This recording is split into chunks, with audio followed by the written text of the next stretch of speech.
Hey guys, Jonathan here, and it is official, this is the iPhone 7.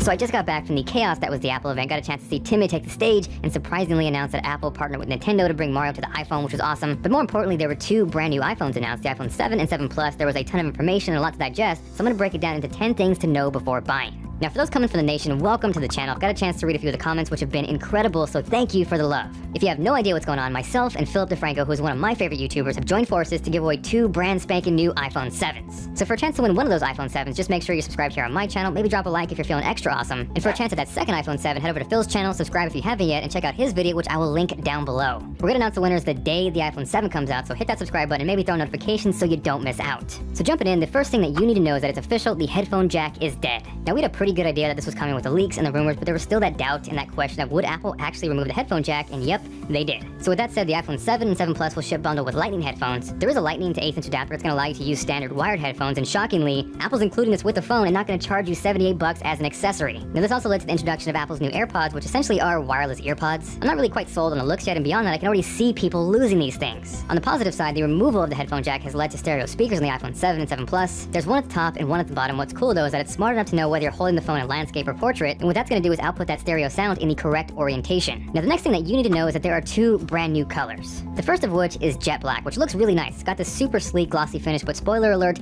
this thing is a fingerprint magnet. The second new color is simply dubbed black, but oh my god, this thing looks incredible. Not gonna lie, getting a chance to see this up close in person, I felt like Jim Carrey. It is a really pretty phone, and probably the one I will be picking up. Unfortunately, what this does mean is the death of space gray, which does make me a little sad inside because it is my current favorite color. Luckily, I think the black iPhone 7 will help me get over that, but total now, there are 5 color options for the iPhone 7 and 7 Plus: jet black, black, silver, gold, and rose gold. So next up, for the third thing that you need to know, I'm gonna hand it off to The Rock. Finally!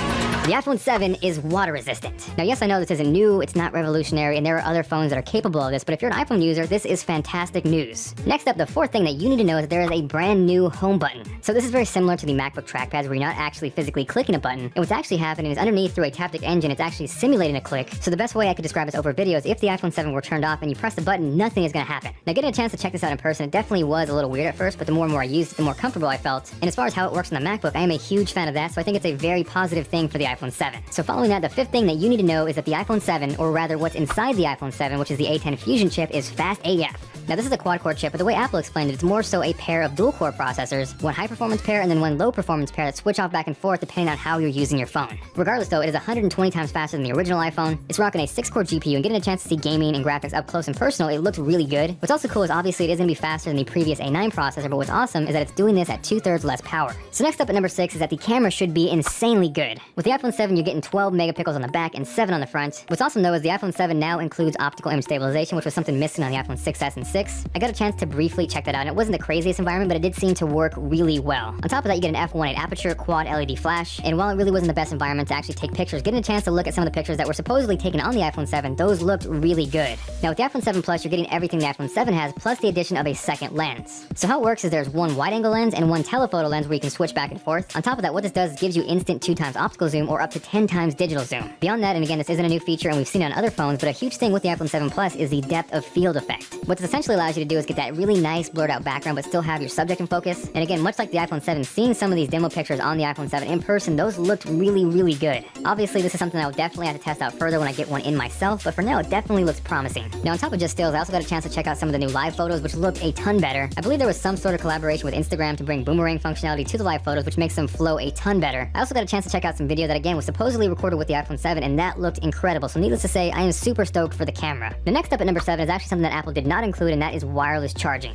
All the rumors about the headphone jack, the water resistance, the colors, those were all spot on, but the speculation about the iPhone 7 charging wirelessly didn't happen. The next up at number 8 is the fact that the screen is better, but it's the same resolution. Both the iPhone 7 and 7 Plus are 25% brighter and offer a much wider color gamut, and don't get me wrong, these look really good in person, but the resolution has remained exactly the same. The iPhone 7 is rocking a 4.7-inch 1334 by 750 display, while the iPhone 7 Plus keeps the same 5.5-inch 1920 by 1080p display. There really wasn't any expectations for a higher resolution display. I kind of hoped Apple would surprise us, but as of now, we're not going to see anything higher resolution until the next iPhone in 2017. Following at number 9 is the iPhone 7 and 7 Plus will have better battery life. Now this is actually fantastic news because any amount of additional battery is a good thing. The iPhone 7 will supposedly get you 2 hours more than an iPhone 6s, whereas the iPhone 7 will get you 1 hour more than a 6s Plus. In a world where phones are getting thinner and in turn that sacrifices battery life, it is nice to see the iPhone 7 not go backwards. So as far as that goes, that is definitely a win. Now lastly at number 10, and we can all celebrate with this one, is the fact that 16GB iPhones are finally dead. So with the iPhone 7 and 7 Plus, you're looking at 32GB as a base model, and then from there it jumps all the way up to 128 or 256 gigs. Now unfortunately, if you want that jet black, glossy fingerprint magnet, you're gonna need to spend more money to get it because it is not available on the 32GB model. Now pre-order starts September 9th at 12:01 a.m. Pacific, so if you're East Coast or somewhere else, you're gonna have to stay up late. And as far as when they hit the stores, that is September 16th, which is right around the corner. Aside from that, thank you guys very much for watching. Subscribe if you haven't yet for a chance to win an iPhone 7. Check out Philly D's video below for a chance at that second iPhone, and I will catch you guys